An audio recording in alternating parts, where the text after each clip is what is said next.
Short review, it's good. 8.3 out of 10. Getting into it, it's zombies. Base building zombies. I know you've heard this one before, but this game actually does it right. Like, it really gets that atmosphere of fighting a horde of twitchy crack addicts. And that's what you want from a zombie game. If you're a fan of SimCity-esque building games and zombies, then this one's gonna be the right pickup for you. I like that you really have to use the terrain to your advantage, and it's very important you position your units correctly in order to fight the incoming waves of zombies. Tactically creating the right structure of units with the terrain will help create a meat grinding effect that will deliver success. And it's actually a requirement for moving up to the higher difficulties, like brutal. Hashtag I like it rough. I don't know about you. Now the game creates a zombie wave about every 8 days in brutal, plus or minus a few, and this speeds up as you progress towards the end. And I don't even want to talk about that final wave. Developers, I'm looking at you. That wasn't cool.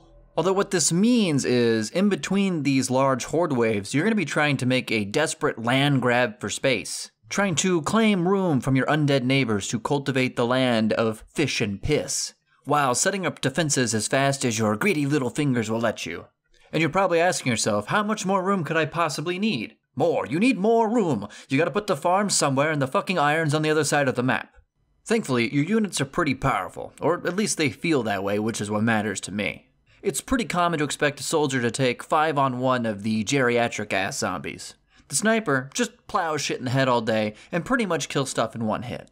And that's great, that's all I ever wanted, is just for shit to die, really. And if you just have a goon squad of these normie soldiers running around, they feel like a giant group of Herculean porn stars, farming up their veteran status. And they are goddamn unstoppable. That is, until you realize that the game has implemented sound mechanics, and that the shot from the sniper rifle will wake up the giant stripper rave happening down the street. Because ye old whorehouse happened to be in a zombie city. God help your pitiful face if you happen to have spawned next to one of these, because you're dead. You're dead, dead, dead. The first gunshot that goes off, oh, let me tell you the ways that they will pour out and murder fuck your skull. Anyways, these zombie cities are static locations on the map that in the event of a slight cough or a passing zombie horde will just wake up and say, "Me too, I wish to murder, please let us tomato together," and will crush the hopes and dreams of your current life. In all seriousness, I do actually like this mechanic. It gives a real incentive to try to move out from your half-constructed turtle shell, build up a nice mega Power Ranger army to go try to destroy one of these cities, and not to be an agoraphobic hermit crab living desperately inside your walls of safety. Another thing this game does really well is give you that false sense of security, where you think everything's going perfectly, and you've actually got a good army this time, and your income comes through the roof, and you're living like the king of Zombieland, when suddenly, wham, the horde magically attacks your weakest point while your army's on the other side of the map, and it takes a DMV visit amount of time to walk your units back to your base. And while you're desperately trying to get your listless, overfed units back home, the zombies are just slam jamming your people in their houses. And on top of that, most of the time you have no idea which specific direction the zombies are coming from. Because really, the fog of war is your greatest enemy in this game, not the zombies itself. No, it's the guessing which opening that they're going to shamble towards, like your slightly molesty drunken uncle. Which, you know, I guess feels fair. I'm not supposed to be an omniscient zombie-murdering town mayor. You know, gotta have some weakness, I suppose.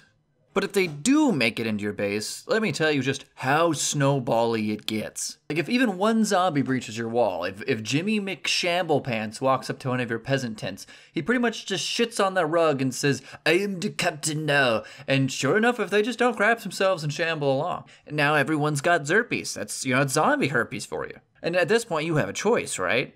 Do I pull off more of my incompetent defenses to help control the zombie horde that has now bungled its way into my base? Which would be the perfect time for a conga line of death to attack that now empty post, emerging from the ever-present fog of hell? Or do I now try to lure this pile of now fast zombies, not the geriatric kind, out into the darkness to murder pillage one unfortunate guard who drew the short straw?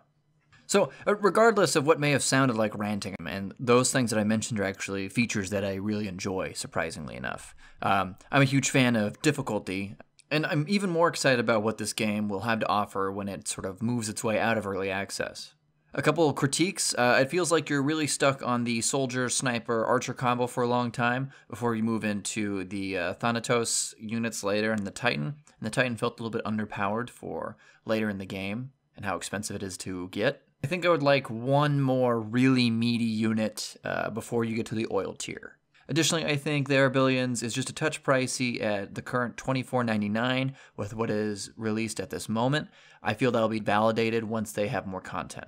I would totally recommend a purchase of this. If you can't wait, go ahead and pick it up now. But with the current state of the game, I believe $15 to $20 on sale would be a good purchase price.